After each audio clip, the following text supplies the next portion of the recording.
Assalamualaikum warahmatullahi wabarakatuh.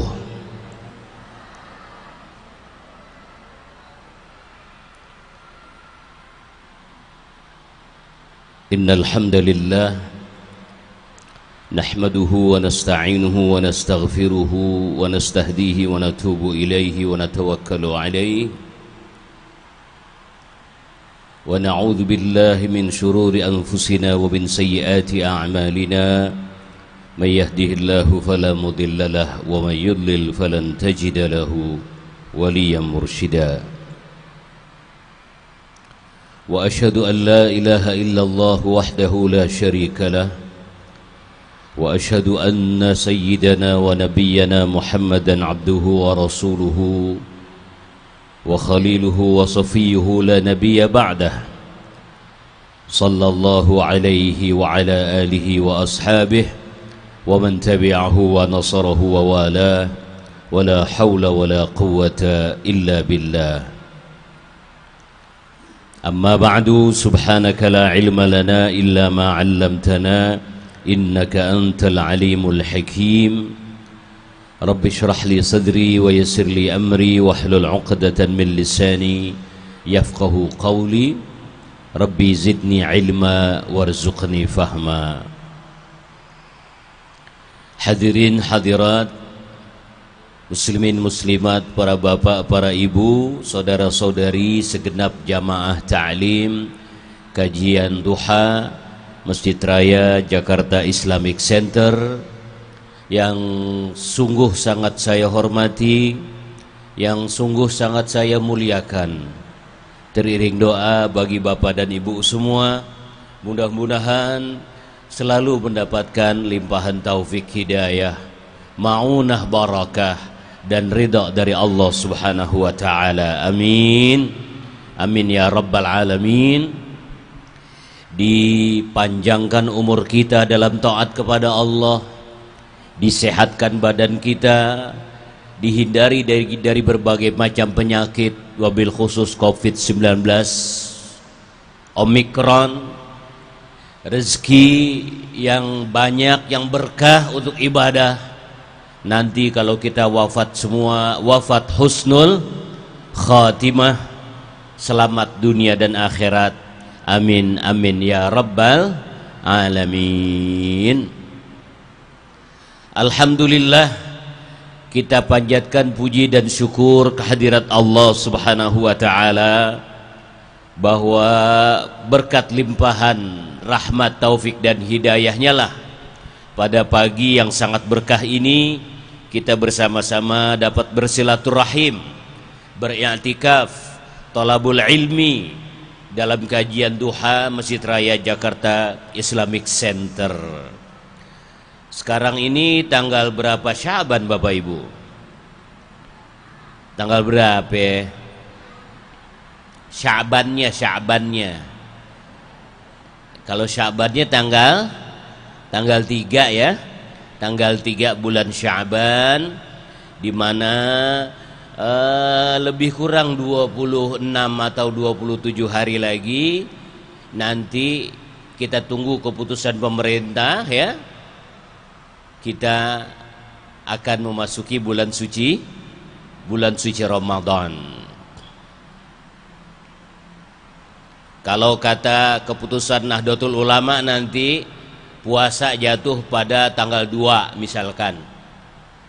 Lalu kalau kata Muhammadiyah puasa jatuh pada tanggal 2 juga. Tapi kalau kata yang Islam KTP langsung lebaran katanya saudara. Enggak pakai puasa langsung lebaran. Bapak Ibu, sebelum kita masuk kepada kajian inti kita, saya ingin mengingatkan bahwa bulan Syaban ini salah satu bulan yang memiliki kesan-kesan sejarah yang patut menjadi renungan kita semua. Yang pertama, bahwa di bulan Syaban inilah ada peristiwa tahwilul qiblah, pengalihan kiblat, yang awalnya Rasulullah sallallahu alaihi wasallam melaksanakan salat menghadap Al-Masjidil Aqsa di Baitul Maqdis di Palestina. Lalu karena Rasulullah ingin agar kiblat itu dipindah, beliau itu rindu dan kangen sama Masjidil Haram, Ka'bah Al-Musyarrafah. Lalu beliau sering wajahnya atau kepalanya menengadah ke atas, begitu Bu, kayak orang lihat kapal Rusia lagi terbang gitu. Nabi sering begini nih. Apa kalau bahasa orang sininya nih? Menengadah. Odangak. Odangak gitu. Odangak bukan bahasa Jerman ya. Ya, Nabi sering dangak gitu.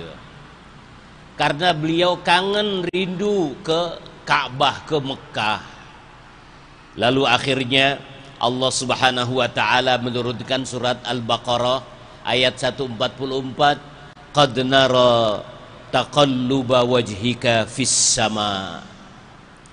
Allah benar-benar tahu wahai Muhammad, wajahmu selalu menengadah, mendangak ke atas karena pengen, kangen, rindu sama Ka'bah Al-Musyarrafah.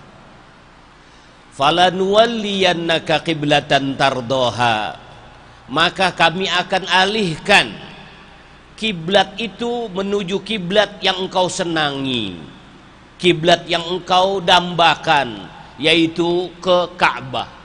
Fawalli wajhaka syatral Masjidil Haram, arahkanlah wajahmu sekarang ke arah Al-Masjidil Haram.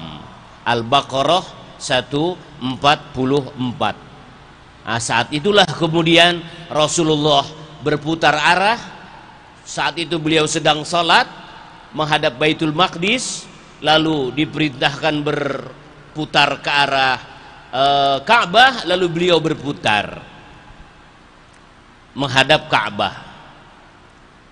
Nah, sekarang itu tempat Nabi salat dengan dua kiblat itu disebut dengan Masjid Qiblatain ya, di Madinah ya.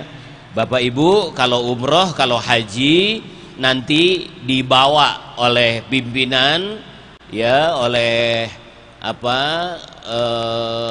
KBIH atau oleh pelaksana haji di sana untuk ziarah. Di antaranya ya ziarah ke Masjid Qiblatain, masjid dua kiblat. Mudah-mudahan yang belum haji, yang belum umroh bisa haji, bisa umroh, amin ya rabbal alamin. Nah, ini terjadi pada bulan Sya'ban. Kemudian yang kedua, turunnya perintah Allah bagi kita semua umat Nabi Muhammad sallallahu alaihi wasallam untuk memuliakan, menghormati dan mengagungkan baginda Rasulullah sallallahu alaihi wasallam dengan menyampaikan salawat dan salam kepada beliau.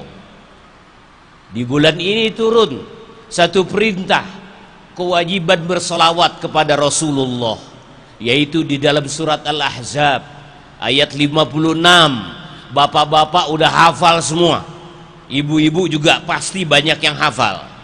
Kalau bapak-bapak udah pasti hafal karena tiap Jumat selalu dengar, yaitu ketika muadzin atau Bilal berkata, innallaha wa malaikatahu yusalluna 'alan ya ayyuhalladzina amanu sallu 'alaihi wa sallimu taslima.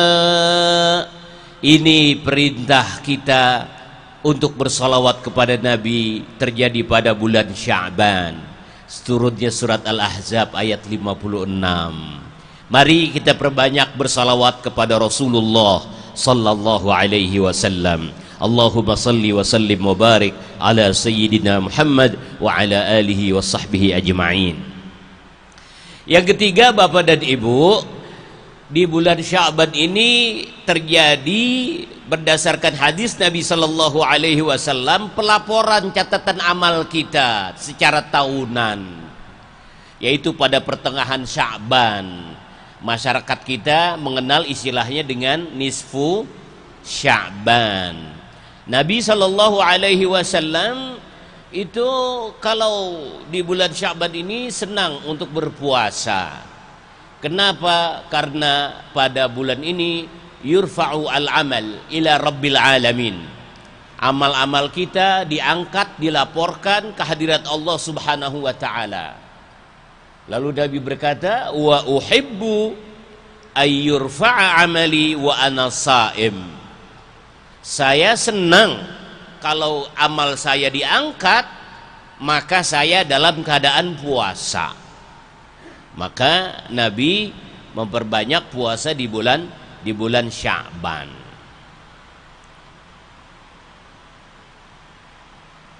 Kalau buat kita ini kayaknya kalau puasa sunnah rada-rada berat ya, karena nggak main keroyokan ya, nggak bareng-bareng gitu. Kita lapar haus, tetangga pada jajan ciki gitu. Akhirnya berat puasa sunnah. Kalau puasa Ramadan, saya yakin pada puasa semua. Puasa Ramadan wajib puasa semua. Tapi kalau puasa sunnah, ampun luar biasa beratnya Bapak dan Ibu ya. Tapi untuk khusus bagi ibu atau anak-anak ibu yang putri-putri, tolong diingatkan. Kalau waktu Ramadan kemarin sampai menjelang Ramadan ini belum dibayar, puasanya yang sempat batal karena waktu itu kedatangan tamu tak diundang, yaitu mencret, menstruasi. Kan mau nggak mau harus nggak puasa. Ini udah tinggal injury time nih. Waktu bayarnya tinggal beberapa hari lagi. Tolong diingatkan, jangan sampai tidak diqadha, jangan sampai tidak dibayar. Ibu-ibu juga yang masih punya utang, tolong harus dibayar. Sebab kalau tidak, sampai masuk ke Ramadan lagi, wah nanti mendapatkan 3 penalti Bapak Ibu, 3 hukuman. Hukuman yang pertama dosa. Kenapa dosa? Karena sudah dikasih waktu hampir setahun, kok masih belum dibayar. Udah setahun, kemana aja gitu ya?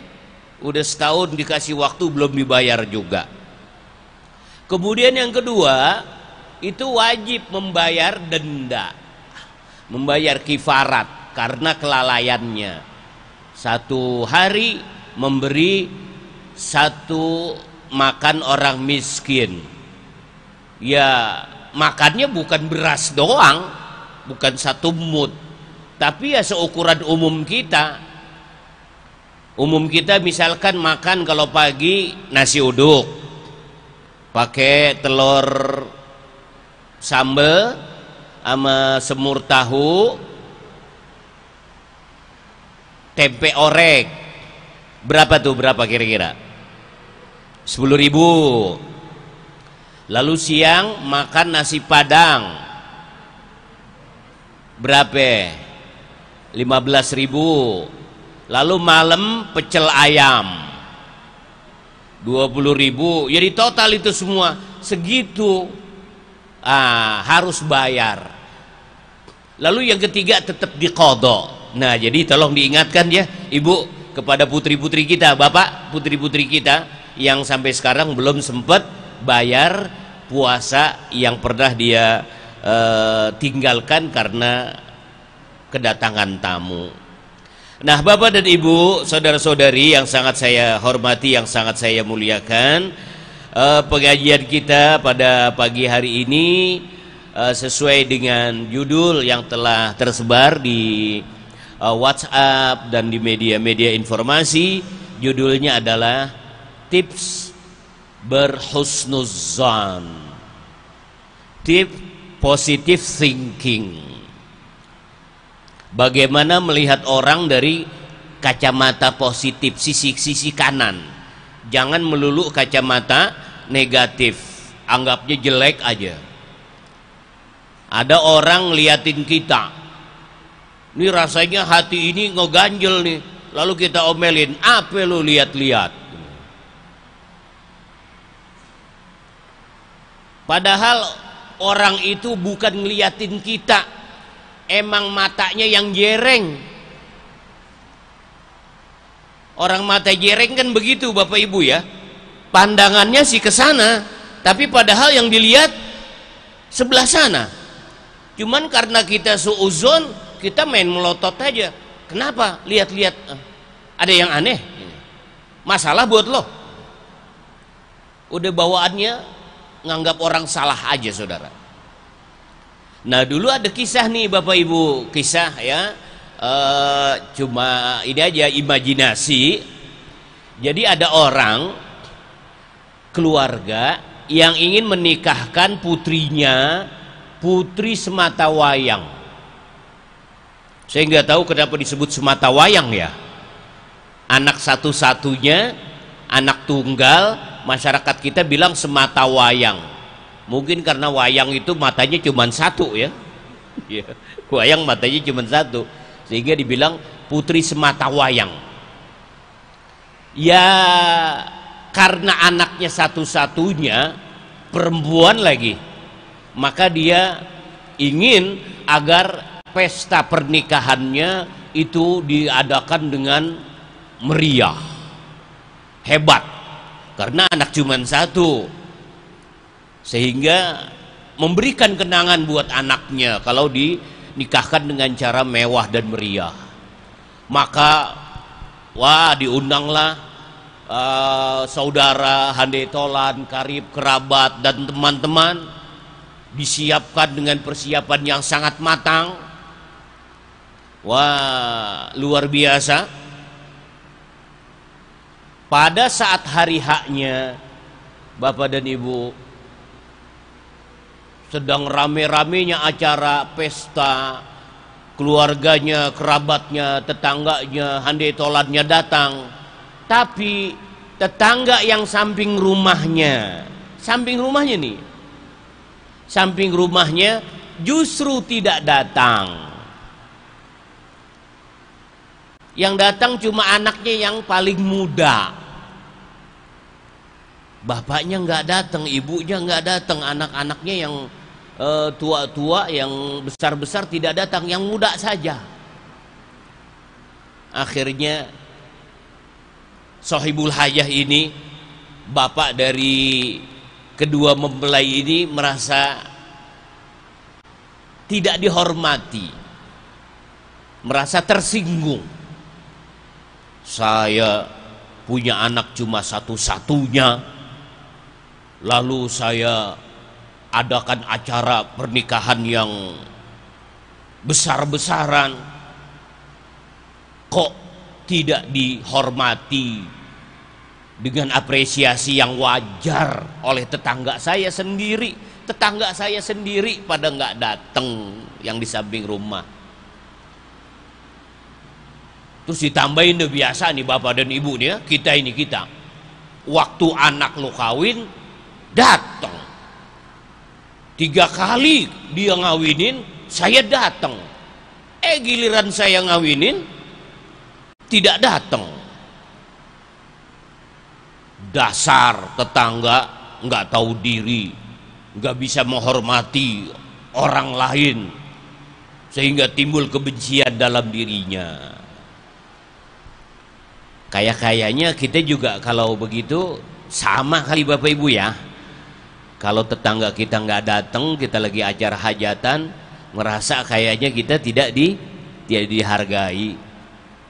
Ya yang timbul duluan itu kesel, benci, marah gitu. Itu yang timbul duluan. Sorenya Bapak Ibu, ketika acara pesta walimah arus selesai, ternyata ada mobil ambulan yang lewat.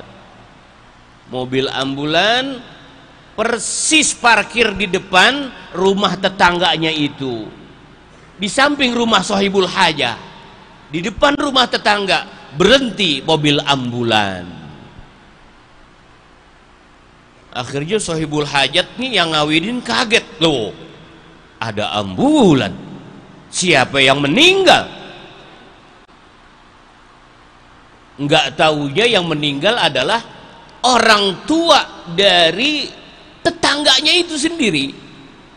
Bapaknya meninggal dunia di saat dia sedang merayakan pesta besar-besaran, walimah pernikahan putrinya yang satu-satunya. Akhirnya di hati dia tersenggol juga,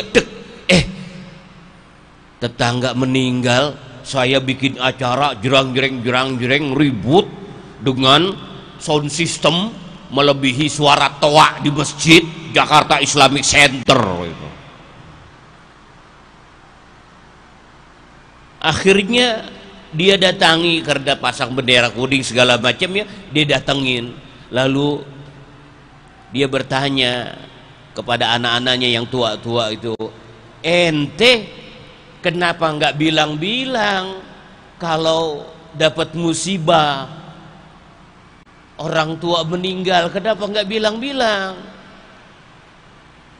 Lalu anaknya ini bilang, Bapak dan Ibu, justru inilah wasiat amanat dari bapaknya menjelang wafat tadi.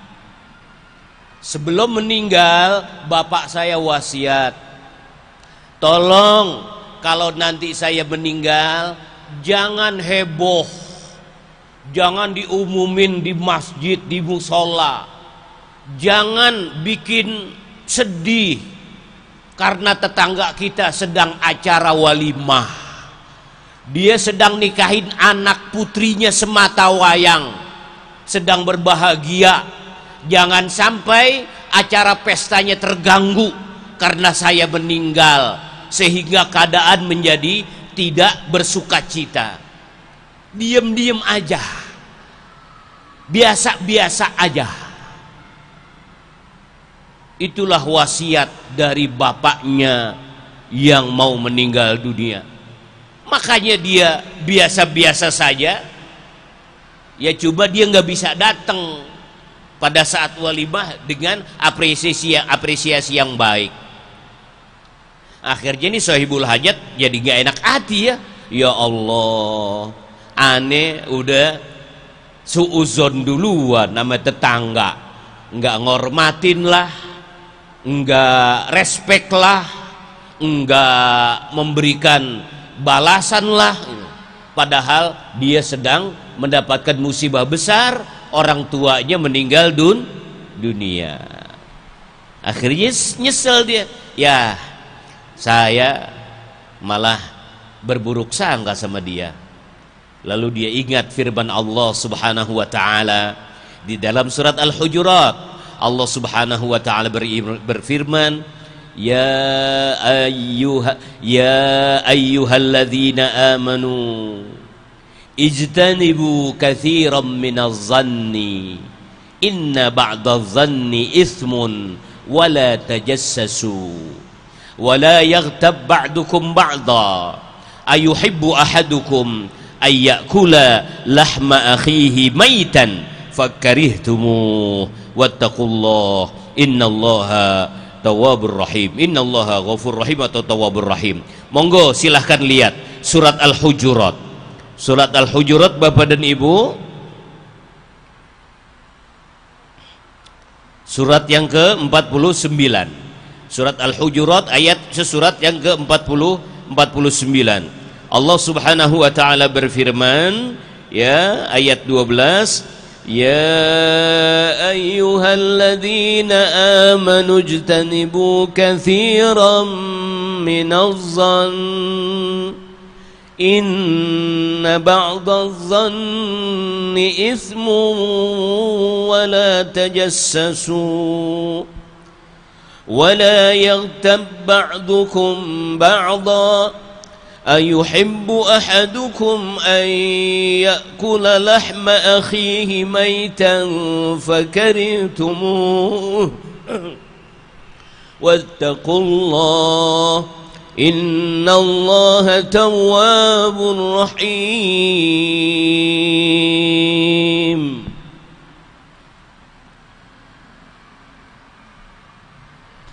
Ketemu Bapak Ibu yang megang Al-Quran, Al-Hujurat ayat 12 ya. Wahai orang-orang yang beriman, jauhilah banyak dari prasangka, sesungguhnya sebagian prasangka itu dosa. Dan janganlah kamu mencari-cari kesalahan orang lain, dan janganlah ada di antara kamu yang menggunjing sebagian yang lain. Apakah ada di antara kamu yang suka memakan daging saudaranya yang sudah mati? Tentu kamu merasa jijik, dan bertakwalah kepada Allah. Sesungguhnya Allah Maha Penerima Taubat, lagi Maha Penyayang. Dia udah merasa bersalah karena belum klarifikasi, belum tabayun, belum cari tahu. Dia udah menganggap tetangganya tidak memberikan penghormatan, tidak respect, tidak memberikan apresiasi. Orang gue dateng waktu dia ngawinin 3 kali, kok anak gue semata wayang dia nggak dateng, payah. Nggak taunya dia sedang mendapatkan musibah. Nah, Bapak dan Ibu, ini sebagai gambaran ya, bahwa memang kebanyakan kita itu ya mohon maaf kayak begitu dah ya. Padahal untuk memberikan tanggapan yang husnuzon dan suuzon itu peluangnya 50-50, sama.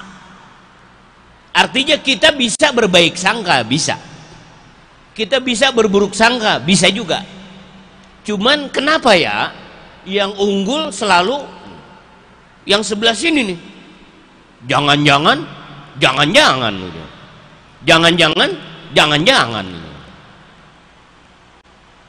mohon maaf Bapak Ibu, kalau Bapak Ibu ngelihat ada seorang katakanlah kiai gitu ya, seorang ustadz jam 10 malam masuk ke hotel gitu, Bapak Ibu ngelihat dengan mata kepala sendiri, masuk ke hotel lalu jalannya sama perempuan lagi.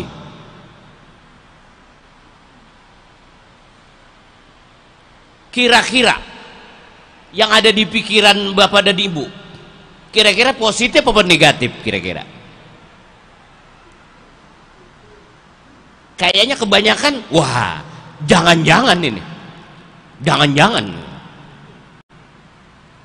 Padahal belum tabayun kita, belum tabayun. Kita udah beranggapan jelek duluan sebelum kita tabayun.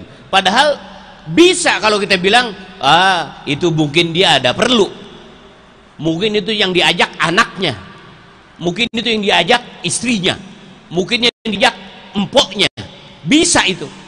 Tapi mohon maaf, kadang-kadang yang lebih dahulu berperan itu ya jangan-jangan gitu, jangan-jangan. Nah inilah Bapak dan Ibu yang sangat saya hormati, yang sangat saya muliakan, bagaimana ya supaya kita ini tidak keburu mempergunakan atau mengambil pilihan jelek terhadap orang lain. Kita lebih mengutamakan husnuzan bukan suuzon. Bagaimana caranya? Bagaimana caranya? Mohon maaf ya, kadang-kadang kita lebih dahulu suuzon ketimbang husnuzon. Gimana caranya?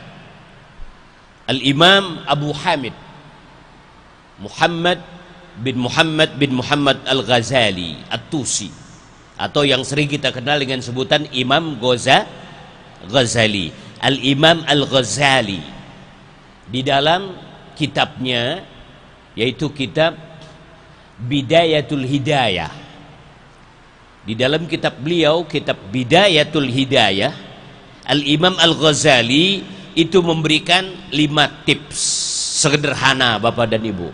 5 tips sederhana untuk kita tidak melulu suuzzon, kita tidak berburuk sangka kepada orang lain.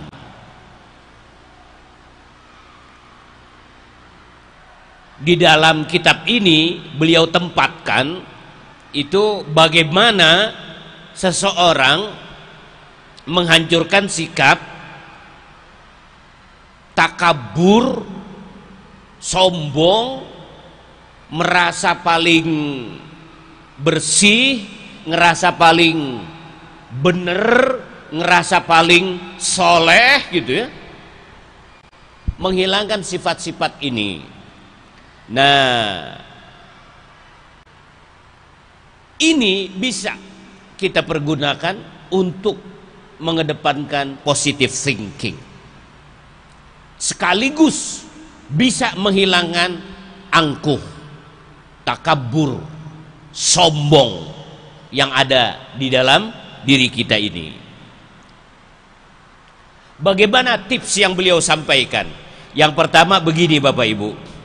Fa in ra'aita saghiran qulta hada lam ya'sillah wa ana asaituhu fala syakka annahu khairun minni. Yang pertama, Bapak Ibu, kalau kita melihat orang yang berada di bawah kita, bawah dari segi umur, bawah dari segi ya apa-apalah gitu ya, terutama umur lah gitu ya. Kalau kita melihat orang yang lebih muda, mohon maaf nih, kebanyakan kita bilang, diam loh, bau kencur, baru kemarin sore, tahu apa sih?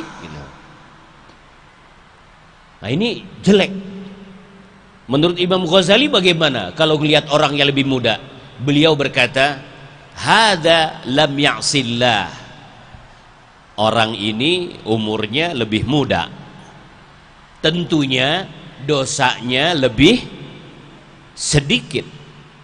Orang yang usianya lebih muda tentu dosanya, maksiatnya lebih sedikit. Sedangkan saya yang sudah tua, tentu dosa saya jauh lebih banyak. Ini Bapak Ibu, kalau kita terapkan, setiap kita melihat orang yang berada di bawah kita, tanamkan, dia sih dosanya masih dikit, dosa gue udah banyak gitu. Maka Anda tidak suuzzon, tidak takabur, tidak angkuh. Cuma ya mohon maaf, lagi-lagi kebanyakan kita begitu.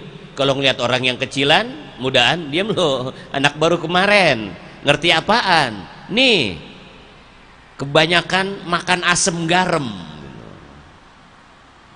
Mohon maaf Bapak dan Ibu. Nah yang kedua, yaitu kebalikannya. Yang kedua adalah wa in ra'aita kabiran. Bapak dan Ibu, kalau kita melihat orang yang lebih besar, orang yang lebih sepuh, orang yang lebih tua, maka hada qad abadallaha qabli. Kita berkata, orang ini mah karena usianya sudah lanjut, sudah tua, pasti amal ibadahnya jauh lebih banyak dibandingkan saya. Jangan lihat dosanya, mohon maaf nih. Kadang-kadang kita justru dosanya yang kita lihat. Jangan lihat dosanya, tapi lihat amalnya. Dia lebih sepuh, dia lebih tua, tentu kesempatan beramalnya, beribadah jauh lebih banyak dibandingkan dengan kita yang lebih muda. Hadza qad abadallaha qabli fala syakka annahu khairun minni. Akhirnya kita bilang dia lebih baik dari saya. Ngelihat orang yang lebih sepuh, kita menganggap dia lebih baik. Melihat orang yang lebih muda, kita menganggap dia juga lebih baik. Kenapa? Karena kacamatanya dipergunakan dengan kacamata ini. Ngelihat orang lebih muda, dosanya sedikit. Ngelihat orang lebih tua, ibadahnya lebih banyak. Mohon maaf, di masyarakat kita kadang-kadang yang terjadi sebaliknya. Ngelihat orang yang lebih muda kita remehkan, ngelihat orang yang tua kita cemoohkan. Ini yang menjadi pangkal kita tidak bisa berpositif thinking dan takabur, angkuh serta sombong kepada orang-orang di sekitar kita. Selanjutnya Bapak dan Ibu, yang ketiga. Wa in kana aliman. Kalau Anda melihat orang yang lebih alim, lebih pinter ya dibandingkan dengan Anda, qulta, mbok iyao, Anda berkata begini, hadza qad a'ta atau qad u'tiya malam u'ta. Orang ini berilmu, orang ini alim, dia mendapatkan anugerah yang belum saya dapat. Saya masih bodoh, saya masih tidak berilmu, sedangkan dia orang yang berilmu. Aduh, bagaimana saya bisa sampai seperti dia? Fa kaifa akunu mislahu? Bagaimana supaya saya bisa sampai derajat dia, derajat orang yang berilmu? Bukan negatifnya yang kita lihat. Apaan dia mah ilmu punya tapi nggak diamalin. Percuma jadi ulama, percuma jadi kiai, percuma jadi ustadzah. Itu kan bukan urusan kita Bapak Ibu. Urusan kita adalah bagaimana kita memandang dia dengan positif, lalu kita bisa menirunya. Tapi ya lagi-lagi nafsu kita pengennya ke sono ya. Pengennya ke sono tuh. Jadi pandanglah orang dari sisi dia itu mempunyai ilmu, tapi saya nggak mempunyai ilmu. Bagaimana saya bisa sampai ke derajat dia? Nah, yang keempat kebalikannya. Tadi 1, 2 kebalikan, ini 3, 4 kebalikan. Yang 4 kebalikannya yaitu adalah wa in kana jahilan. Bapak Ibu, kalau Anda melihat orang yang lebih bodoh ya dibandingkan dengan Anda, baca Al-Qur'annya aja masih pelatat-peletot, alif patah a, alif kasro i, alif doma u, a i u, alif patah a, ya sukun fatah ai, lam fa sukun fatah lab, ya doma yu, I love you, alif ya sukun fathah ai, mim sin sukun kasroh mis, ya doma yu, I miss you, I miss you too. Wah, kalau ibu, bapak baca Qur'annya, wah kayak kereta cepat. Wah, udah. Akhirnya mohon maaf, kadang-kadang ya lo mah kagak bisa, masih Iqra aja belum sampai Iqra 8 kan. Emang ada Iqra 8 Bapak Ibu? Ya, nah kalau Anda melihat orang yang jahil, orang yang bodoh, bagaimana pemandangnya? Imam Ghazali mengajarkan begini, hadza qad asallaha bijahlihi. Kalau orang ini bodoh, Tapi kalau dia berbuat maksiat, maka dia berbuat maksiat karena kebodohan. Orang kalau berbuat maksiat karena kebodohan, ini besar diampuni oleh Allah Subhanahu wa ta'ala. Namanya juga orang nggak tahu. Karena nggak tahu ya nggak jadi masalah. Orang gila itu Bapak Ibu ya, orang gila itu kan pikirannya nggak ada, ya bodoh akhirnya. Dihukum nggak orang gila? Nggak dihukum. Jadi Bapak Ibu kalau nggak mau dihukum, gila aja.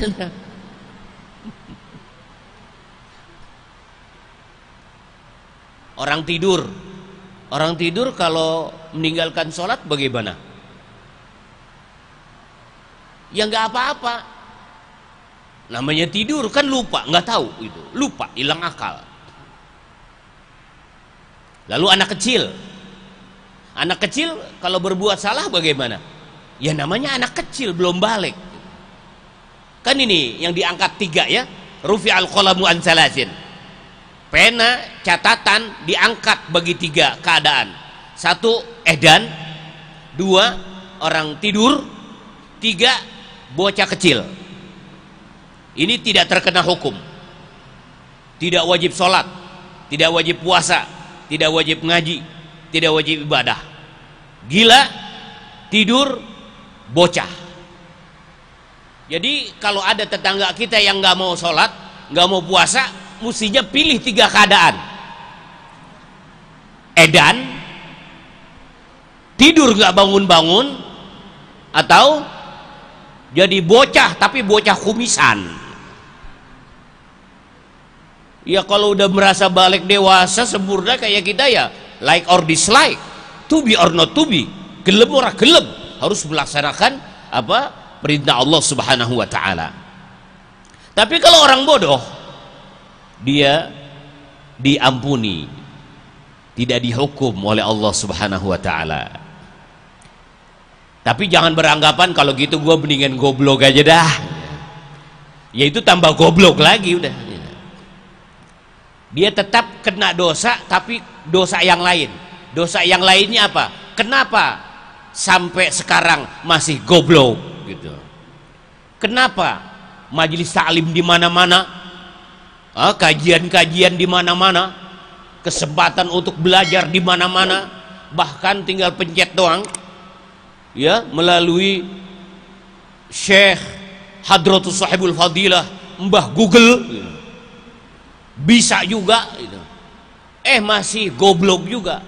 Nah, ini goblok karena tidak ketahuannya, tidak mau menuntut ilmu. Makanya menuntut ilmu kan wajib Bapak Ibu ya.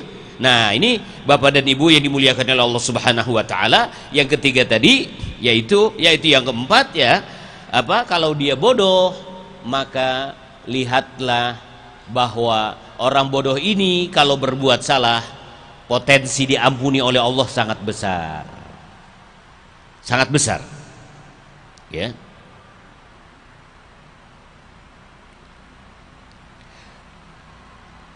Kemudian Bapak dan Ibu, yang keberapa tuh tadi? Yang keempat ya, yang ketiga tadi kalau lihat orang alim.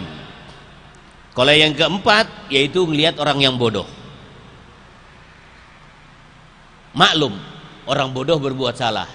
Tapi kalau orang yang pintar berbuat salah, tidak mengamalkan ilmunya, bagaimana hukumnya Bapak dan Ibu?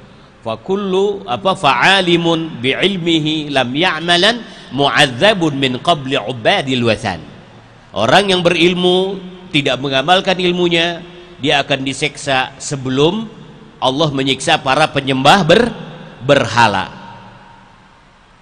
Ayatnya di kalangan masyarakat terkenal dengan ayat kaburomaktan. Lima taquluna ma la taf'alun kaburomaktan indallahi an taqulu ma la taf'alun. Kenapa engkau mengucapkan apa yang tidak engkau kerjakan? Besar dosanya. Bapak dan Ibu, jam 9 kurang 6 menit terakhir. Karena saya lihat ibu-ibu udah banyak yang ini nih, ngelihat jam aja nih. Ini Ustadz kapan kelarnya ini kan ya? Banyak banget tukang dagang di bawah ini. pengen beli kutang udah putus gitu. Bapak dan Ibu yang terakhir, nah ini penting juga, wa in kana kafiron, kalau Anda melihat orang kafir, melihat non muslim, saudara, qult, coba Anda mengambil pilihan berkata begini, la adri, saya nggak tahu, asa ay yaslama atau asa ay yuslima, boleh jadi dia nanti masuk Islam, wa yukhtimu lahu bi khairil amal, akhirnya di akhir hayatnya dia malah jadi husnul khatimah. Bapak ibunya kafir, dia lahir dalam keadaan kafir, dididik dengan pendidikan kafir, tinggal di lingkungan masyarakat kafir, tetapi nggak jaminan dia kafir selama-lamanya. Kalau Allah menghendaki kemudian umur 75 tahun dia masuk Islam,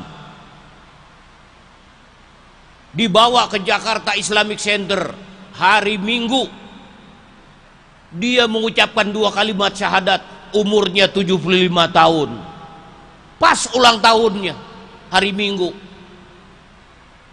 besoknya Senin meninggal dunia. Enak nggak gitu? Masya Allah, bersih, sudah dihilangkan semua dosa-dosa kekafirannya karena dia telah mengucapkan asyhadu an la ilaha illallah wa asyhadu anna muhammadar.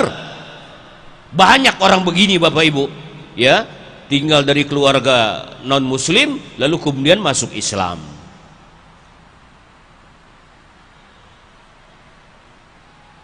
Kalau kita kan belum tahu nih, kita ini Bapak Ibu muslim, kita lahir dalam keadaan muslim, pendidikan muslim, tetangga muslim, tiap hari kegiatan, tapi siapa yang jamin nanti ketika kita meninggal husnul khotimah? Siapa yang jamin, saudara?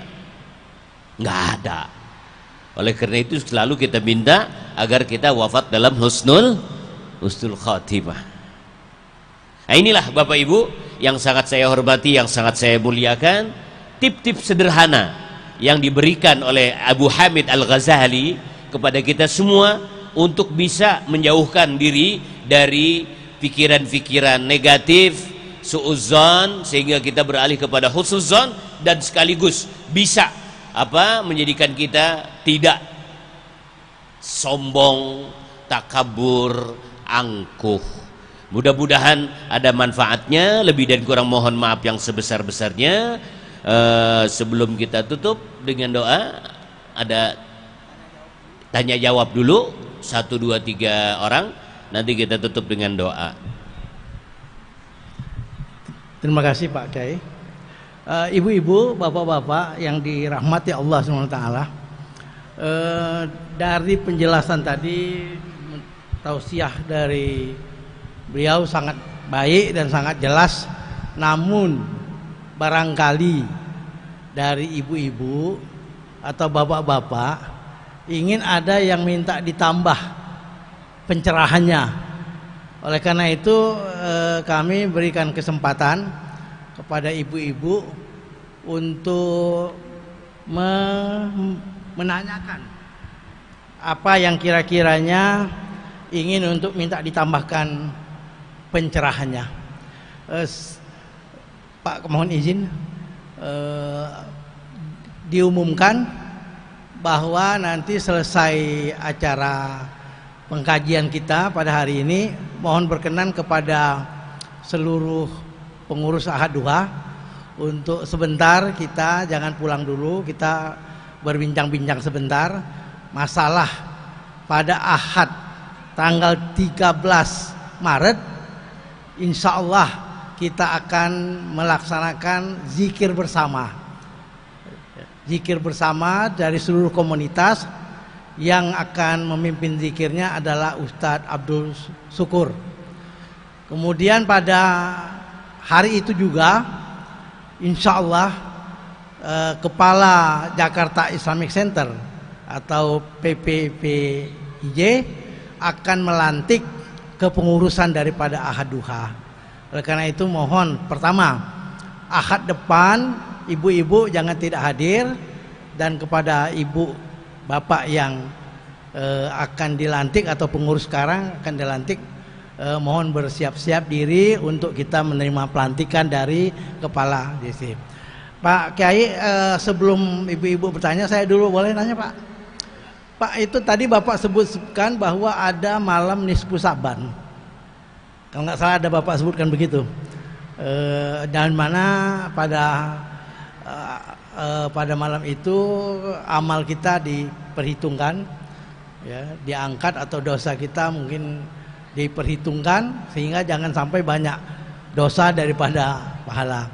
Kami ingin minta pencerahan, apakah malam nisfu Sa'ban itu ada satu kegiatan aktivitas sholat yang khusus Pak? Kalau ada kegiatan sholat khusus, mohon kami mendapatkan pencerahan, ya. Ibu ada nggak? Nggak ada? Belum ada? Bapak ada yang nanya? Oh ya, maju dikit Pak, boleh? Ya.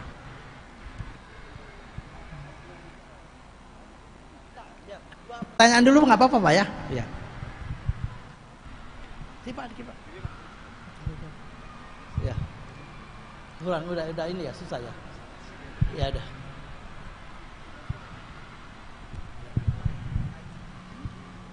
Assalamualaikum warahmatullahi wabarakatuh.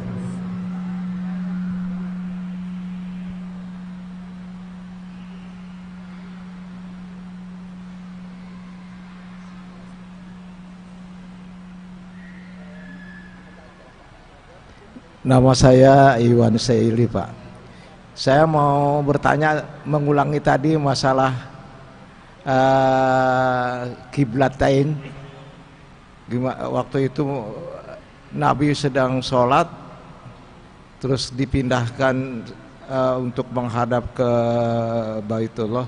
Itu waktunya waktu sholat apa Pak? Nah, itu aja Pak. Terima kasih. Assalamualaikum warahmatullahi wabarakatuh. Mohon berkenan untuk dijawab Pak Kiai. Iya, terima kasih. Yang pertama adalah masalah nisfu Sya'ban. Ini adalah merupakan tradisi yang dilakukan oleh masyarakat Muslim, ya, untuk melakukan rangkaian-rangkaian ibadah di malam nisfu Sya'ban tersebut.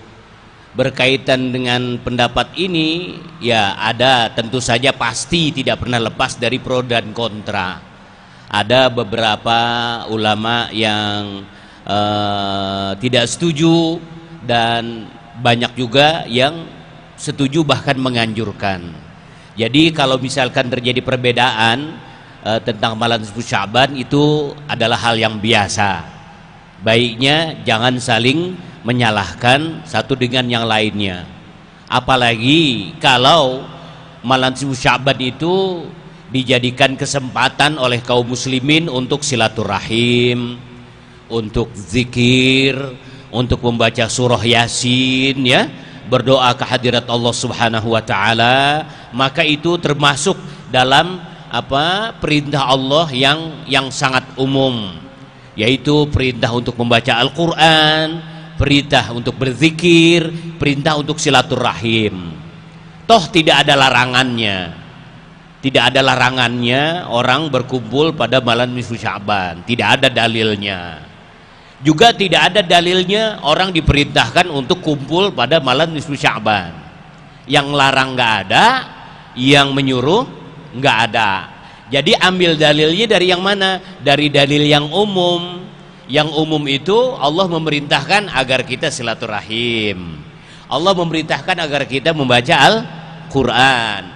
Allah memerintahkan kita agar kita berzikir, beristighfar. Itu kan umum, kapan saja, siapa saja, di mana saja. Oleh karena itu ambilnya yang umum seperti itu. Adapun Anda kemudian ada yang tidak sepakat, ya monggo silahkan. Cuma ini adalah merupakan kebiasaan baik yang dilakukan oleh umat Islam di mana-mana. Kenapa sih Yasin doang gitu, nggak yang lain? Inilah cerdasnya para orang tua kita, kiai guru ulama kita, yang bisa, yang wajar, yang akrab di telinga masyarakat itu surat Yasin. Makanya pada baca surat Yasin. Kalau disuruh baca surat Al-Kahfi, pada kabur. Pada kabur. Karena kalau Yasin kan udah umum lah gitu ya, udah mudah buat masyarakat. Kenapa sih kalau malam Jumat baca Yasin mulu? Kenapa nggak baca Ar-Rahman? Ya silahkan baca Ar-Rahman, silahkan Al-Waqi'ah, silahkan Tabarok, silahkan Al-Kahfi. Kalau perlu semua.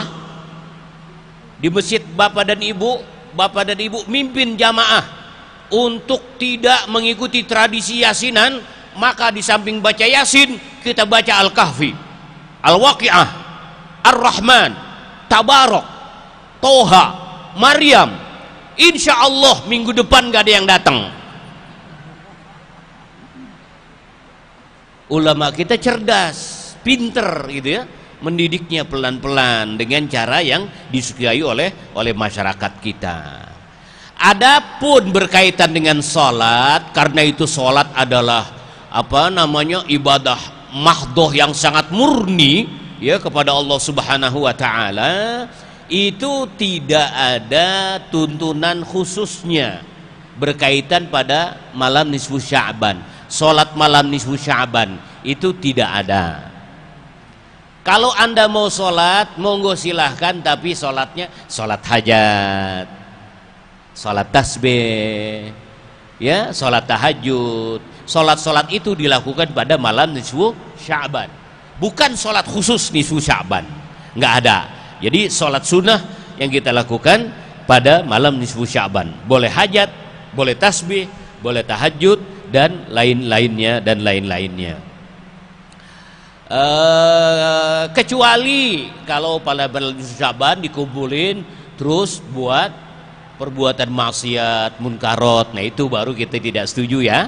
Kita tidak setuju. Bapak-bapak mah, ibu-ibu biasanya kalau malam nisfu Sya'ban malah bawa air ya. Ada yang bawa air seketel, ada yang bawa sebotol, ada yang bawa seember, ada juga yang bawa sebotol aqua, segelas aqua.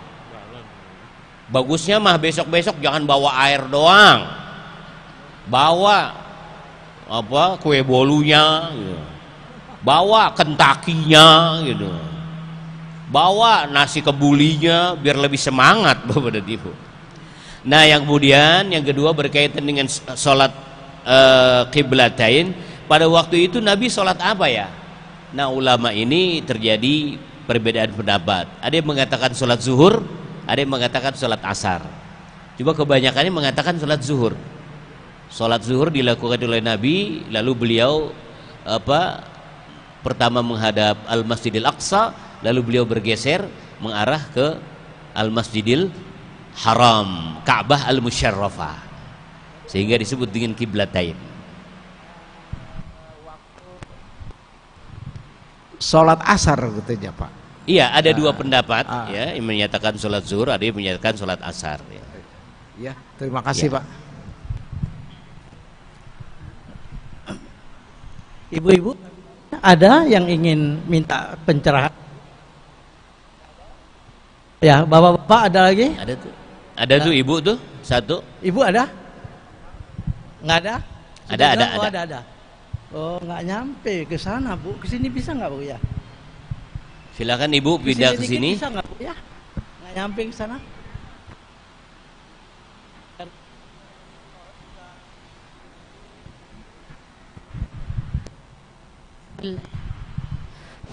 Bismillahirrahmanirrahim. Assalamualaikum warahmatullahi wabarakatuh.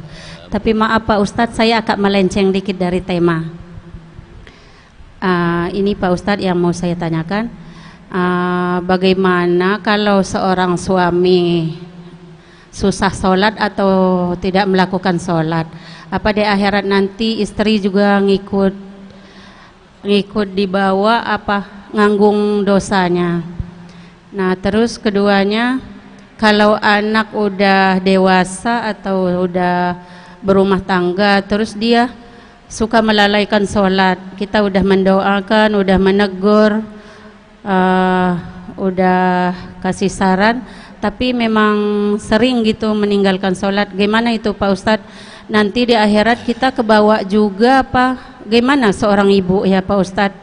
Soalnya sering mengganjal di pikiran gitu Pak Ustadz. Itu aja yang saya tanyakan. Makasih banyak.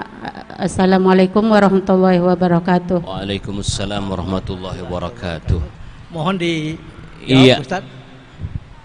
Punya suami nggak mau ibadah, terutama nggak mau sholat ya. Yang pertama pertanyaan saya, waktu dapetin suaminya, dapetnya di mana nih? Jangan-jangan lagi nonton layar tancep ini. Iya. Masya Allah, kalau kita mempunyai pasangan yang tidak mau ibadah kepada Allah Subhanahu wa Ta'ala, maka sudah kewajiban kita untuk beramar ma'ruf dan nahi munkar kepada mereka, kepada dia. Ya tentunya dengan cara yang baik. Kita berikan nasihat, kita berikan pelajaran.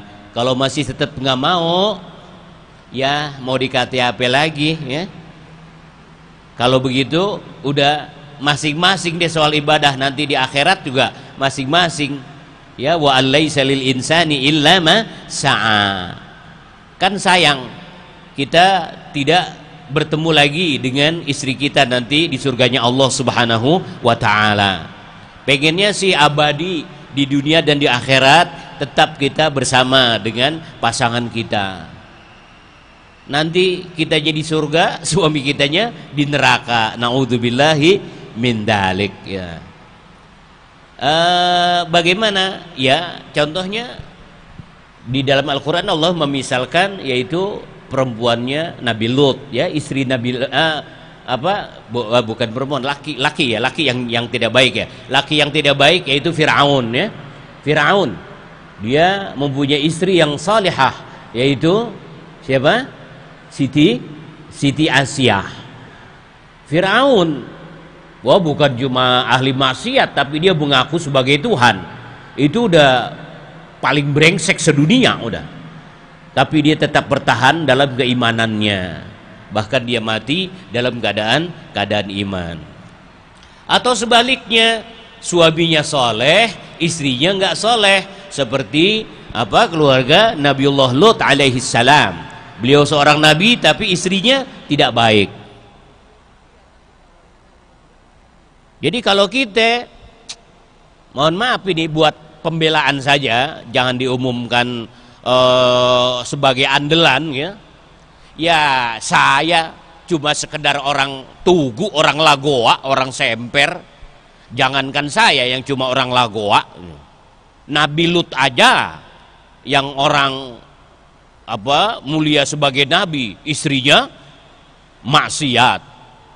Siti Asyah saja orang soleha tapi suaminya Firaun gitu. Apalagi saya cuma orang lagoa gitu. Tapi jangan dipegang banget gitu. Termasuk anak, Bu ya. Aduh, anak sudah dididik, sudah dicontohkan, sudah dipelajari, kasih ilmu ya, tapi masih tetap aja nggak mau ibadah. Susahnya minta ampun. Ya. Jangankan ibu yang orang Jakarta Utara, Nabi Nuh orang mana? Orang Jakarta Selatan. Nabi Nuh anaknya diajak beriman nggak mau. Sa'awi ila jabali ya'sibuni minal ma. Dipanggil ya, sama ayahnya, tapi dia nggak mau. Biarin, saya tetap naik ke atas ke gunung. Saya selamat dari air. Itu anaknya Nabi. Apalagi anak orang semper. Itu anak Nabi Nuh. Apalagi Nuh orang semper gitu. Tapi tetap kewajiban kita selaku orang tua harus terus mengingatkan, sholat ya. Mohon maaf kadang-kadang kita ini mutung, ngerti mutung ya, frustasi. Masa bodoh dah, lu mau sembahyang kek, lu mau enggak kek, lu mau jungkir balik kek. Gue udah bilangin, gue udah didik, udah ini, terserah sekarang, terserah lu dah. Jangan sampai begitu Bapak Ibu, apalagi kepada putra dan putri kita. Tetap kita berikan peringatan, nasihat kepada putra dan putri kita. Jangan kita lepas karena kita frustasi dan kecewa. Bapak dan Ibu, cukup? Sebentar Pak, ada sedikit pengumuman. Ibu-ibu pada Ahad besok yang bukan pengurus Ahad Duha mohon pakai putih-putih ya Bu ya. Pakai baju putih-putih. Ya. Jadi mohon hadir dan pakai baju putih-putih. Tapi yang pengurus nanti akan ada keseragaman dan mereka. Pak mohon ditutup dengan doa. Terima kasih Pak. Baik Bapak dan Ibu, mari kita tutup, kita bersama-sama beristighfar kehadirat Allah Subhanahu wa taala. Astaghfirullahalazim. Astaghfirullahalazim. Astaghfirullahalazim. Afdalul dzikri fa'lam annahu la ilaha illallah. La ilaha illallah. La ilaha illallah. Muhammadur Rasulullah sallallahu alaihi wasallam. Allahumma anfa'na bima 'allamtana wa 'allimna ma yanfa'una warzuqna 'ilman nafi'a. Allahumma ij'al jam'ana hadha jam'an marhuma wa tafarruqana min ba'dihi tafarruqan ma'suma wa la taj'al fina wa la ma'na wa la 'alaina shaqiyan wa la matrudan wa la mahruma. Allahumma ighfir lana wa liwalidina wa limashayikhina wa li ashabil huquqi 'alaina wa li jami'il mu'minina wal mu'minat. ربنا هب لنا من أزواجنا وذرياتنا قرة أعين واجعلنا للمتقين إماما. اللهم إنا نسألك صحة في تقوى وطول عمر في حسن عمل ورزقا واسعا حلالا مباركا. ربنا آتنا في الدنيا حسنة وفي الآخرة حسنة وقنا عذاب النار والحمد لله رب العالمين والله الموفق إلى أقوم الطريق. والسلام عليكم warahmatullahi wabarakatuh.